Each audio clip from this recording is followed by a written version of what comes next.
हाँ जी, अब हम बात करते हैं सुकरात के बारे में। तो सुकरात जो थे ये एक पश्चिमी विचारक थे। ये क्या थे कि पश्चिमी विचारक थे। इनका कहना था कि भाई नैतिकता जो होती है उसको आत्मनिष्ठ नहीं वस्तुनिष्ठ होना चाहिए। दो शब्द आते हैं यहां पर, एक तो आता है आत्मनिष्ठ और एक होता है वस्तुनिष्ठ। आत्मनिष्ठ तो होता है कि भाई हर व्यक्ति के लिए अलग अलग, जिसको जैसी रिक्वायरमेंट उसके अनुसार उसको मिल रहा है, तो वो है आत्मनिष्ठ। वस्तुनिष्ठ का मतलब होता है सबको इक्वल, किसी के अंदर कोई भेदभाव नहीं, सबको अगर इक्वल मिल रहा है तो वो क्या है, वस्तुनिष्ठ। तो इनका बोलना था कि नैतिकता जो है वो सबके लिए समान होनी चाहिए, यानी कि उसको क्या होना चाहिए, वस्तुनिष्ठ होना चाहिए। लेकिन सोफिस्ट क्या बोल रहे थे, इससे पहले जो विचारक थे पश्चिमी विचारक, वो सोफिस्ट थे। वो बोल रहे थे कि भाई नैतिकता जो होती है आत्मनिष्ठ होती है। क्यों? क्योंकि व्यक्ति की इच्छाएं, क्षमताएं और योग्यताएं जो है वो अलग अलग होती हैं। लेकिन जो सुकरात थे उन्होंने बोला कि अगर एक अच्छे समाज का निर्माण करना है, अगर आपको समाज बनाना है, सबको मिलाकर रखना है, तो उनके लिए नैतिकता जो है वो भी एक समान रहनी चाहिए। कैसे? जैसे मान लो कि एक व्यक्ति के लिए अगर हम उसको आत्मनिष्ठ माने, तो मान लो कि एक व्यक्ति के लिए चोरी करना जो है वो ठीक है, क्योंकि उसको जरूरत है, उसकी क्षमता है।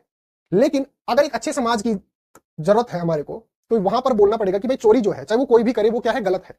उसको सबके अंदर जो है वो इक्वली इस बात को मानना पड़ेगा, तब जाकर एक अच्छे समाज की क्या होगा, निर्माण होगा। तो सुकरात ने क्या बोला कि भाई जो नैतिकता है वो क्या होनी चाहिए, वस्तुनिष्ठ होनी चाहिए, सबके लिए इक्वल होनी चाहिए। फिर इन्होंने बोला कि अगर किसी को सुख चाहिए, जीवन के लिए आनंद चाहिए, परम ज्ञान की, किसी को परम ज्ञान चाहिए, ये सभी चीजें अगर किसी को चाहिए और भी कुछ अगर जीवन के अंदर जो उसका साध्य है वो अगर उसको प्राप्त करना है, तो उसको क्या करना पड़ेगा, उसको ज्ञान जो है वो प्राप्त करना पड़ेगा।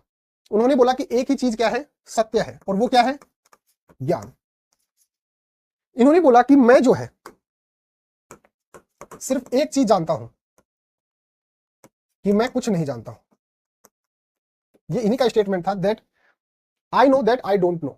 मैं जानता हूं कि मैं कुछ नहीं जानता हूं। अगर आप इस बात पे ध्यान देंगे कि मैं कुछ नहीं जानता हूं, तो आप किसी चीज को जानने के बारे में इच्छुक होंगे।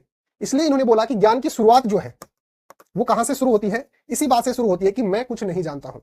बाकी जो इसके अलावा जो हम मानते हैं कि भाई विवेक होना चाहिए व्यक्ति के अंदर, साहस होना चाहिए, संयम होना चाहिए, ये सभी चीजें जो है वो सेकेंडरी है। प्राइमरी चीज एक ही है, क्या है वो, ज्ञान, नॉलेज। तो उन्होंने एक ही चीज पर बल दिया है, वो क्या, ज्ञान। और ज्ञान कहां से स्टार्ट होता है, ये यहां से स्टार्ट होता है कि मैं कुछ नहीं जानता हूं। इनका खुद का स्टेटमेंट था कि I know that I don't know. मैं ये जानता हूं कि मैं कुछ नहीं जानता हूं। और इसलिए अगर कोई व्यक्ति ये जानता है कि वो कुछ नहीं जानता है, तो इसका मतलब वो जो है वो ज्ञानी व्यक्ति है। और अगर कोई ये मानता है कि मैं जानता हूं, तो वो सबसे बड़ा अज्ञानी व्यक्ति है। क्योंकि इस दुनिया के अंदर सबसे बड़ा अगर कोई ज्ञान है तो वो यही है कि हम कुछ नहीं जानते हैं। और अगर आप यहां से स्टार्ट करेंगे तो आप जो है वो कुछ प्राप्त करने के लिए रेडी हैं। तो इनका स्टेटमेंट याद रखेगा कि I know that I don't know. तो अगर इंफॉर्मेशन अच्छी लगी है तो वीडियो